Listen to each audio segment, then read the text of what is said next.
अस्सलाम वालेकुम, क्या हाल चाल है दोस्तों आप सबका। बड़े अरसे से ना आप सबको इंतज़ार था बीए बीएससी का रिजल्ट आने का।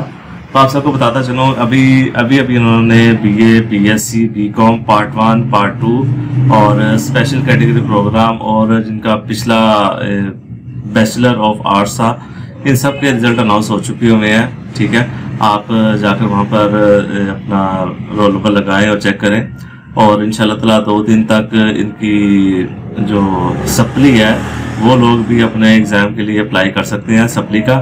ठीक है, इसकी भी फ़ीस उन्होंने भी अनाउंसमेंट नहीं दी है, तो इंशाल्लाह ताला जैसी फ़ीस की भी अनाउंसमेंट हो जाएगी तो मैं इंशाल्लाह ग्रुप के अंदर शेयर कर दूंगा। तो ये वीडियो अपने तमाम दोस्तों को शेयर करें, और जिस बंदे को भी अपना रिजल्ट मालूम करवाना है तो काइंडली वो अपना रोल नंबर लिख के और पार्ट 1 पार्ट 2 का हवाला देकर, ठीक है, मुझे अपना रोल नंबर सेंड कर दे तो मैं उनको फ्री ऑफ कॉस्ट उनको रोल नंबर चेक करके उनका रिजल्ट सेंड कर देता हूँ।